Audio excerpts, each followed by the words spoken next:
Abonnez-vous et cliquez aussi sur la petite cloche de notification pour ne rien rater de nos prochaines vidéos.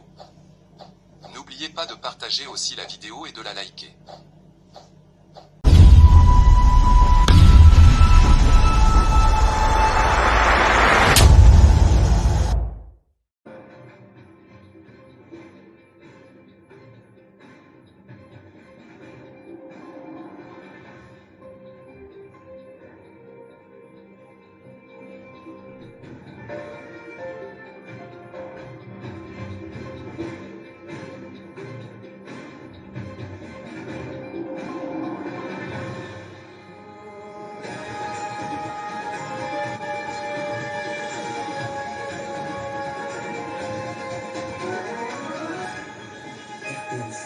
Le journal. Madame, Monsieur, bonjour. Un seul dossier dans ce journal, la gestion des célébrités en République démocratique du Congo, en particulier dans la ville de Kinshasa, reste un défi majeur. L'inefficacité du système de collecte et le manque de l'éducation environnementale ont démontré ses limites. On en parle dans la partie magazine. Madame, Monsieur, bienvenue.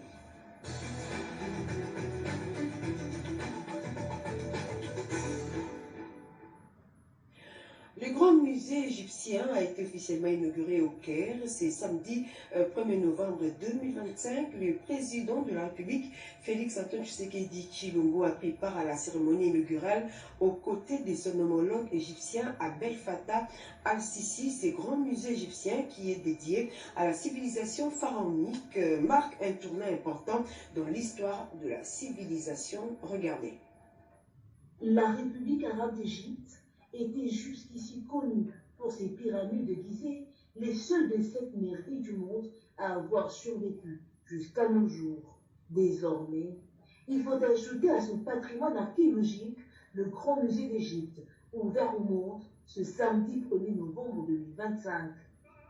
Une quarantaine de chefs d'État, près de 100 délégations de haut niveau invitées, cette présence des dirigeants du monde traduit la valeur inestimable de ce patrimoine culturel. Parmi les convives du président Al-Sisi figurait le couple présidentiel de la République démocratique du Congo. Dans un spectacle haut en couleurs, digne d'un événement planétaire, le Grand Musée d'Égypte a été inauguré. C'est le résultat de 20 ans de travaux titanesques d'un des plus grands projets culturels au monde. Le Grand Musée d'Égypte abrite la plus grande collection au monde consacrée à une seule civilisation. Son attraction phare est le trésor de Toutankhamon, découvert en 1922 dans un tombeau inviolé de la vallée de Roi en Haute-Égypte, avec ses près de 5000 objets funéraires réunis pour la première fois dans le même espace. Au total, le Grand Musée égyptien abrite plus de 100 000 vestiges, dont la moitié sera exposée, soit la plus grande collection au monde consacrée à une seule civilisation. Cette collection retrace la vie de 30 dynasties sur 5000 ans d'histoire. À l'ouverture au public, les visiteurs ont été accueillis dans l'immense atrium par la statue la plus monumentale du musée, constituée de 83 tonnes de granit, 11 mètres de haut, représentant Ramsès II, le pharaon qui a régné sur l'Égypte pendant 70 ans, il y a plus de 3000 ans. Ce grand musée va accroître davantage l'industrie touristique égyptienne et va inspirer les autres États à valoriser leur patrimoine culturel.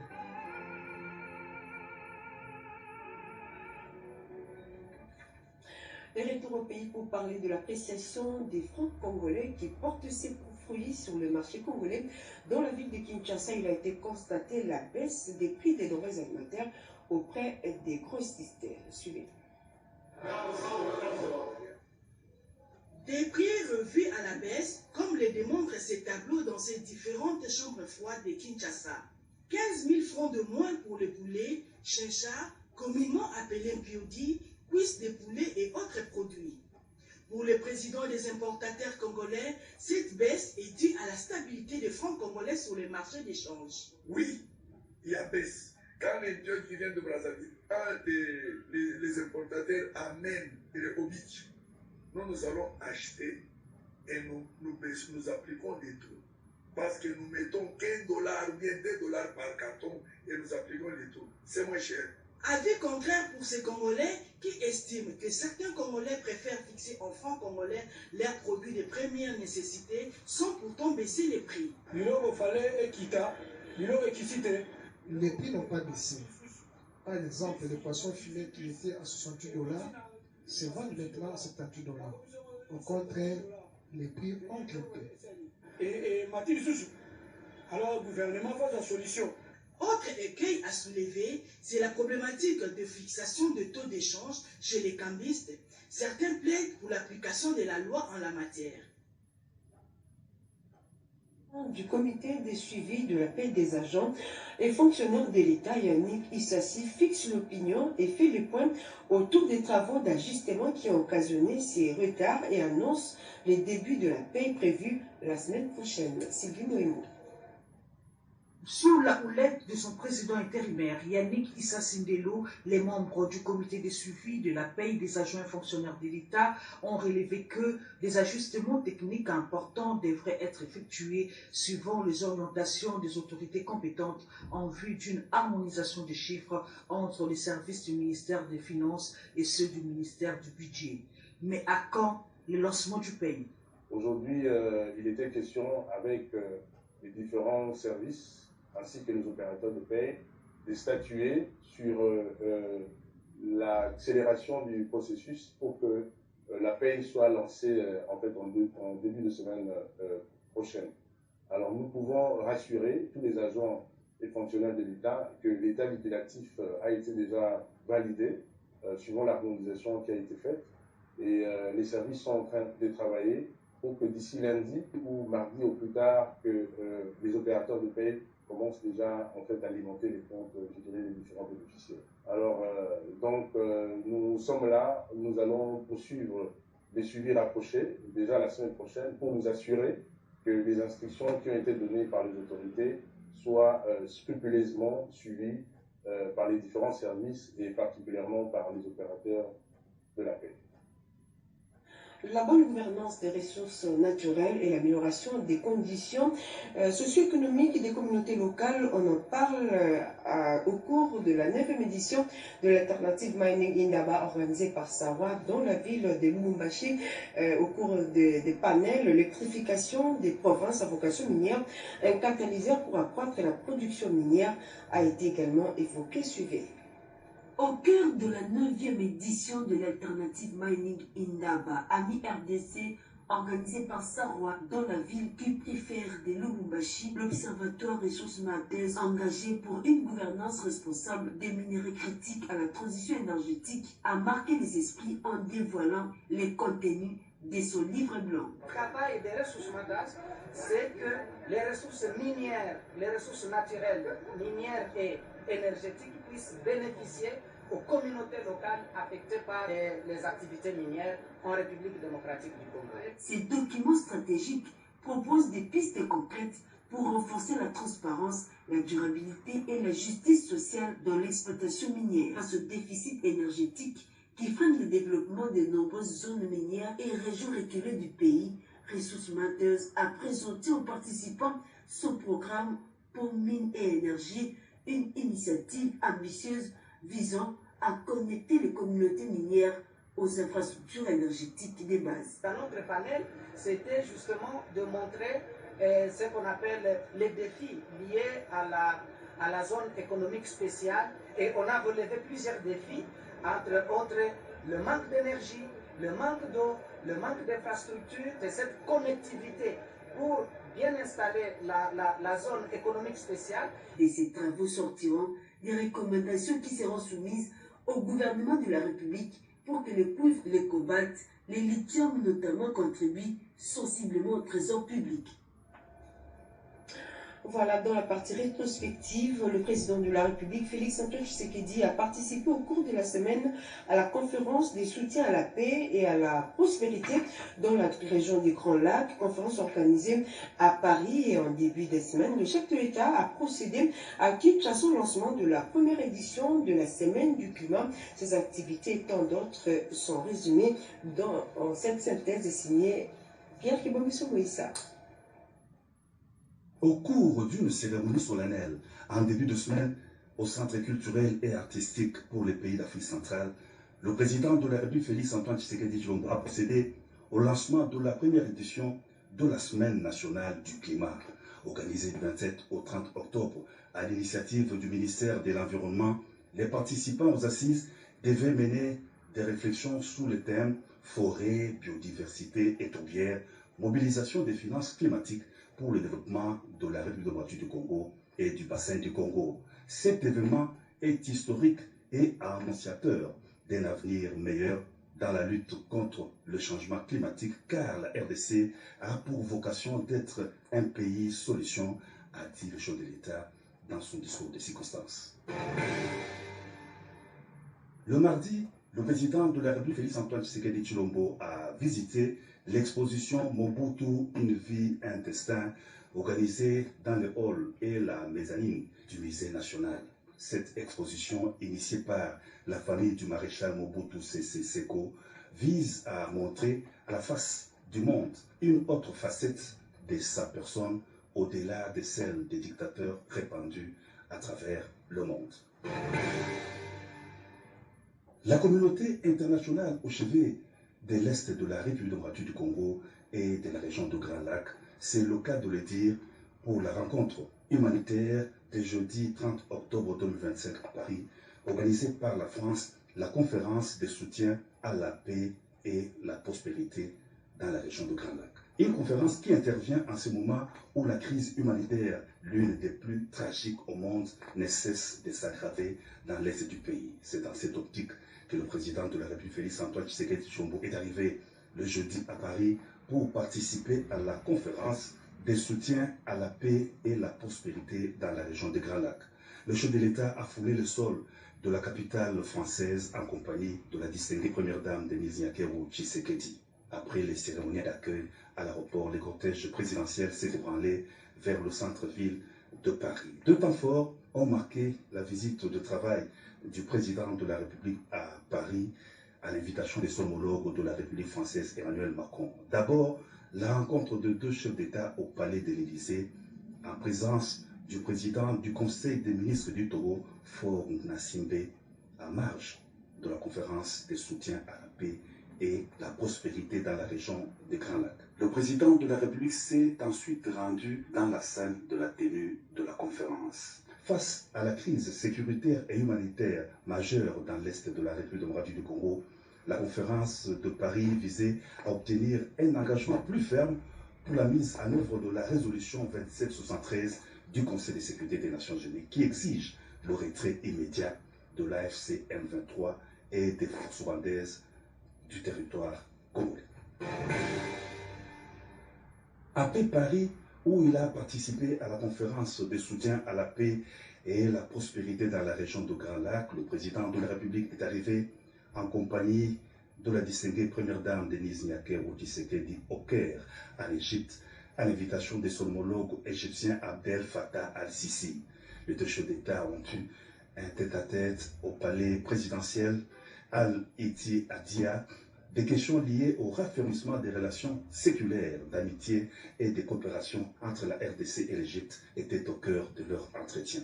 Le président Al-Sisi a vivement remercié son homologue de la RDC d'avoir répondu à son invitation de participer à l'inauguration le 1er novembre du Grand Musée d'Égypte.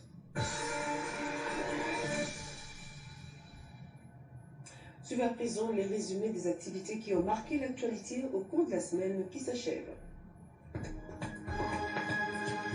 L'actualité nationale s'est révélée particulièrement dense et diversifiée cette semaine, mêlant tragédie humaine, enjeux sécuritaires, initiatives diplomatiques et avancées économiques.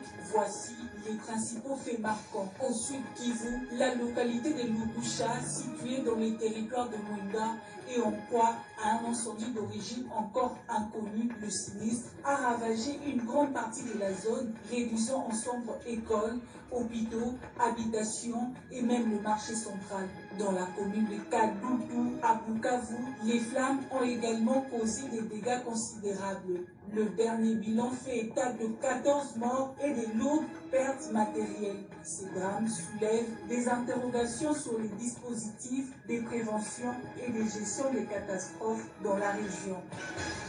Sur le plan sécuritaire, l'armée congolaise a formellement démenti toute annonce de cessez-le-feu avec les rebelles du M23. Dans un communiqué, les forces armées de la République démocratique du Congo FARDC ont réaffirmé leur détermination à défendre l'intégrité du territoire national et à poursuivre les opérations militaires jusqu'au rétablissement complet de la paix. Dans ce climat tendu, Kinshasa s'apprête à accueillir une réunion de haut niveau entre 9 États membres de la conférence internationale sur la région des Grands Lacs. Les échanges porteront principalement sur la sécurité régionale et la relance du dialogue entre chefs d'État dans un contexte marqué par les tensions persistantes dans l'est du pays. Sur le plan politique, Aimé Boji a été désigné candidat de l'Union sacrée pour la présidence de l'Assemblée nationale. Cette nomination intervient dans un contexte de réorganisation au sein de la majorité parlementaire en vue de la mise en place du bureau définitif de l'institution. Toujours à Kinshasa, les membres du réseau des parlementaires africains engagés dans la lutte contre la corruption ont appelé à l'actualisation de la loi de 1940 jugée obsolète. Leur objectif, doter la RDC d'un cadre juridique moderne et efficace, capable de répondre aux défis contemporains et de freiner un fléau qui entrave le développement du continent. Sur les plans économiques, des discussions sont en cours entre le ministre des Finances et une délégation du Fonds monétaire international FMI en mission à Kinshasa. Si les négociations aboutissent favorablement, la RDC pourrait bénéficier pour la première fois d'un appui budgétaire direct de plus de 200 millions de dollars américains. Enfin, Kinshasa accueille la toute première chambre de commerce RDC-Égypte. Environ 70 entreprises égyptiennes ont exprimé leur volonté d'investir en RDC dans des secteurs clés tels que les infrastructures, l'énergie, l'agro-industrie et la santé. Cette initiative fait suite à la signature d'un protocole d'accord en mai dernier entre les deux pays visant à renforcer les liens économiques et commerciaux.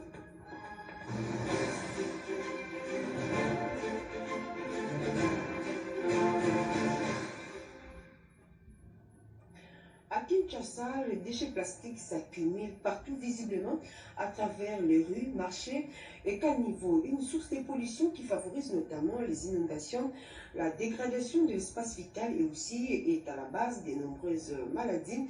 Les initiatives locales de recyclage sont loin d'offrir une lueur d'espoir. Kinshasa doit attirer plus d'investisseurs dans la gestion d'insalubrité. On voit cela avec Nana Nawej et Aponzuzi.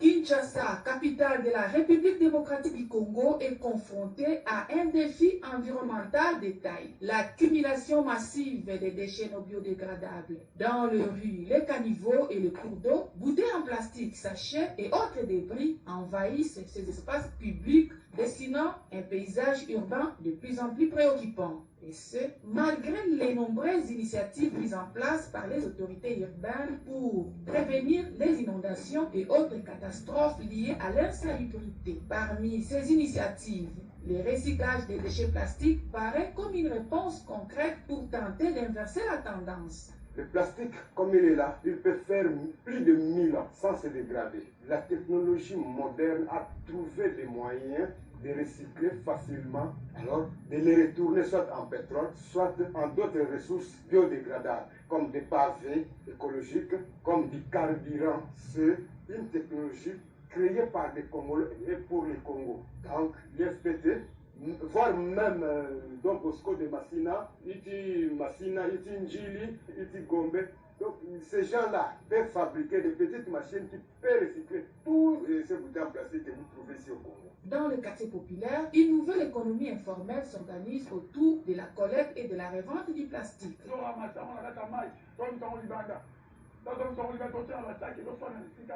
Nous sommes indépendants.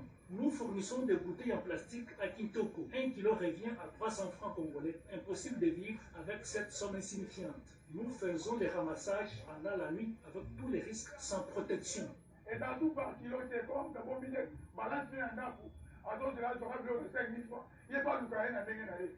Je demanderai au gouvernement de subventionner Boukine et remettre le service de l'hygiène en service.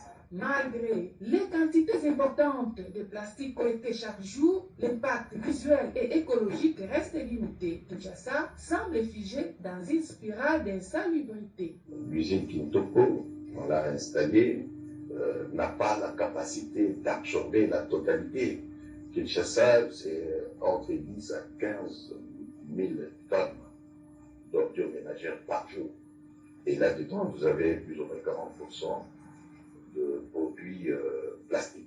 Et nous nous intéressons, par exemple, aux bouteilles plastiques. Nous débarrassons la ville de Kinshasa des 50 tonnes de bouteilles plastiques par jour. Donc, il faudra 3, 4, même 5 chaînes de recyclage pour que l'impact soit vraiment très visible. En amont, trier ces sachets, limiter les plastiques à usage unique, tant des gestes simples mais essentiels. Si chaque citoyen s'engage, Kinshasa peut se transformer en une ville plus propre, plus responsable et mieux armée pour affronter les défis climatiques. Les accidents vasculaires cérébraux sont fréquents et provoquent des déformations dans les corps humains et créent des dysfonctionnements dans l'organisme. Quid de cette pathologie et comment l'éviter? Une journée de réflexion a été organisée le samedi 1er novembre pour tirer la sonnette d'alarme. Reportage Bobete Inga et Anastasie Doumou. Reconnaître les signes avant-coureurs de l'accident vasculaire cérébral et agir sur le facteur de risque est une façon de prévenir efficacement cette maladie. Pour tirer la sonnette d'alarme, à l'occasion de la journée mondiale de l'AVC célébrée le 29 octobre, ce centre hospitalier La Borne a organisé 3 journées de sensibilisation et consultation gratuite des diabètes et de l'hypertension artérielle. Consultation couronnée ce samedi 1er novembre par une conférence sous le thème « Comment éviter l'AVC ». Le docteur Patrick Lissassi en est l'initiateur. Beaucoup de patients sont victimes d'AVC mais ne reconnaissent pas les signes et la conséquence des AVC c'est le décès et les séquelles. Très important de connaître les signes qui peuvent alerter un AVC. On se réveille avec une bouche déformée. On peut aussi avoir une paralysie d'un membre supérieur ou inférieur, des troubles du langage, quelqu'un qui n'arrive plus à prononcer les mots. Et en dehors de ça, nous insistons sur l'urgence dans la prise en charge des AVC car chaque minute compte. Échanges, anecdotes, conseils et autres informations étaient au rendez-vous. Quelques conseils avec l'huile Kwema pour éviter l'AVC par une alimentation équilibrée. Nous avons aussi les aliments qui peuvent nous aider à éviter l'AVC. Et parmi ces aliments, nous avons dit les fruits, les légumes, poissons, de quelques tisanes. En passant, je peux citer par exemple du côté des fruits, des légumes. Parmi les légumes, nous avons le matembele. Nous avons dit la tige là, quand vous la consommez avec sa peau, cela nous amène beaucoup de fibres. Et les fibres sont indispensables pour lutter contre les maladies cardiovasculaires en général, en particulier contre l'AVC. L'AVC peut frapper n'importe quand et la guérison est très lente, d'où il est mieux de prévenir. Témoignage du docteur Joachim Bimba qui porte encore les séquelles de son AVC 11 ans après. J'ai été obligé d'une escroquerie à outrance en Afrique du Sud. Ce qui a déclenché mon AVC. L'AVC n'est pas une fatalité. Donc, si on tombe dans ce cas, on peut espérer recouvrer sa santé, sa vie. pour une bonne prise en charge, la sensibilisation est de mise. Comme recommandation, l'organisation des campagnes de sensibilisation sur les facteurs de risque et sur les signes avant-coureurs d'un AVC pour réduire les cas d'AVC dans notre pays ou dans notre milieu. Deuxièmement, l'organisation de la filière de prise en charge des AVC, pour la formation du personnel médical sur la prise en charge des AVC, mais aussi équiper les hôpitaux pour qu'ils soient capables de prendre en charge les AVC de manière correcte. Les accidents vasculaires sont un problème de santé publique. Tout le monde est concerné. La ville de Kinshasa s'apprête à accueillir les assises des conversations nationales sur la gouvernance provinciale et locale pour la prévention de l'extrémisme violent. Ce cadre de dialogue sera organisé du 3 au 6 novembre, annonce faite au cours d'un point de presse pour expliquer les contours de ces assises. La tenue prochaine de cette conférence sur les conservations nationales axées sur la gouvernance provinciale et locale pour la prévention de l'extrémisme violent s'est vers un cadre de dialogue entre les acteurs étatiques et non étatiques afin de répondre aux différents conflits qui fragilisent la gouvernance des entités. D'où ces points de presse organisés conjointement avec le PNUD, les Sénarec et le ministère de l'Intérieur pour circonscrire l'événement. Le ministère de l'Intérieur, Sécurité et Décentralisation mène des actions sur le terrain actuellement afin d'accomplir sa mission qui est dans le deuxième pilier du champ de gouvernement qui s'intitule la protection de la population et des civils. Seuls les représentants des 10 provinces qui présentent ces menaces vont prendre part à cette conférence. Le Sénarec apporte dans un premier temps une assistance technique. Et cette assistance technique consiste à préparer techniquement toute la documentation nécessaire et les outils au bon déroulement de ces séminaires, si je peux l'appeler ainsi, et ces conversations nationales. Les méfaits de l'extrémisme violent, notamment tribal, religieux et autres, doivent être combattus et le ministère de l'Intérieur veut se donner des outils efficaces pour ce faire.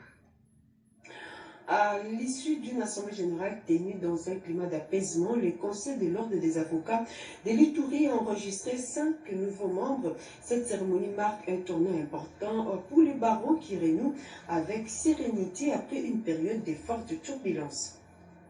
5 membres du barreau de l'Ituri ont été élus ce vendredi 31 octobre courant pour afficher complète cette équipe. Il s'agit de Maître Safi Elingo Mosega, élu au premier tour avec 140 voix sur 213 votants, de Maître Jean-Marie Vianney, élu également au premier tour avec 115 voix, suivi de Maître Joseph Lobi, Mitera Marijana et Didier Kambala, élus respectivement avec 114, 115 et 106 voix au troisième tour de ces élections. Occasion pour Maître Joseph Keta Ouligno, bâtonnier de l'ordre des avocats de l'Ituri, saluer les décrets de démocratie observés au sein de la corporation. Aujourd'hui, nous avons réussi à obtenir le Conseil de l'ordre qui donc il y a le Conseil de l'ordre du barreau de l'Ituri, donc 15 membres. Il fallait remplacer 5. Et nous avons réussi des élections au troisième tour. Nous avons eu les 5 confrères qui viennent d'intégrer le Conseil de l'ordre, qui aujourd'hui organise les élections. Donc les règles démocratiques sont vraiment respectées. Parmi ses actifs pendant la première année de son mandat, il faut noter la construction de la maison du barreau de l'Ituri, la rédaction du règlement intérieur qui est en cours de validation, l'instauration de la caisse de solidarité et de la mutuelle de santé.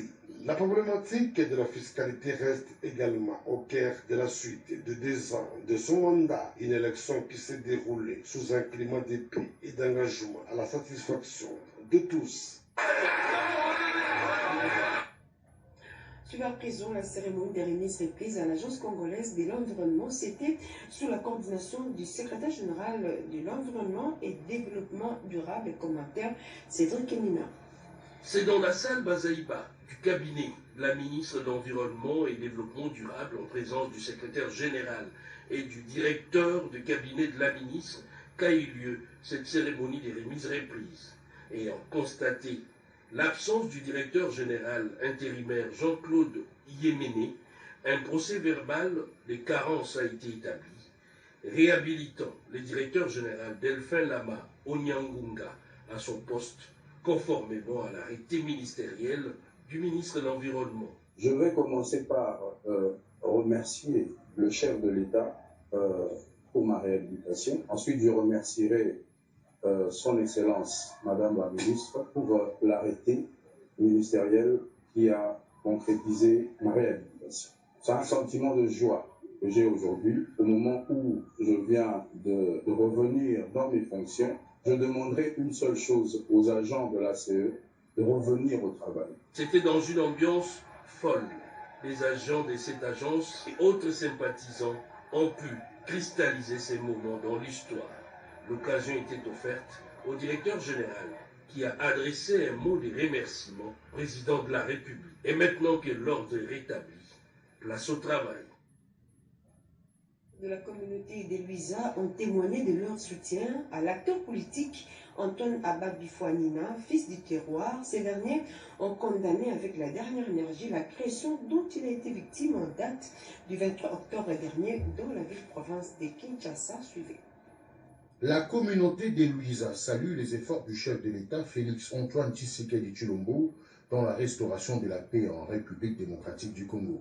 Le retour du climat de paix au sein de l'UDPS, grâce à l'implication du chef de l'État, grand manager du parti, a été aussi applaudi par cette même communauté. Appelons avec expression de nos hommages les plus déférents, la haute autorité de référence, son Excellence Félix Antoine Tshisekedi Tshilombo, chef de l'État, puis la communauté de Luisa reste vigilante et mobilisée pour défendre ses dignes filles et fils acquis au changement contre toute agression et violence qui seront orchestrées ou perpétrées à ces derniers. La dite communauté a à cette même occasion dénoncé et condamné avec la dernière énergie l'agression de leur digne fils, Antoine Babifouanina, cadre de l'UDPS, en date du 23 octobre dernier à Kinshasa. Ces actes manifestement orchestrés visent non seulement à intimider des voix légitimes, mais aussi à torpiller l'esprit d'ouverture et du rassemblement prôné par la haute autorité de référence du parti a envie de remettre les choses sur les rails. Elle affirme, en dépit de toute forme de pression, son soutien indéfectible et réitère son accompagnement aux actions du garant du bon fonctionnement des institutions de la République. Et voilà qui met fin à cette édition magazine de la mi-journée sous la coordination de Jifi Mukundi. Merci à toute l'équipe technique. Merci à vous également d'avoir suivi ces journaux. Je reviens tout à l'heure à 19h. Restez avec nous.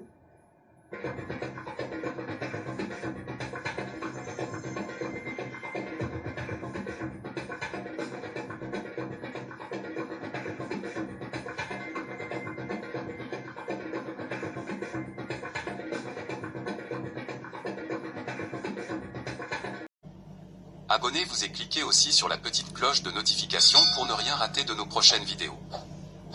N'oubliez pas de partager aussi la vidéo et de la liker.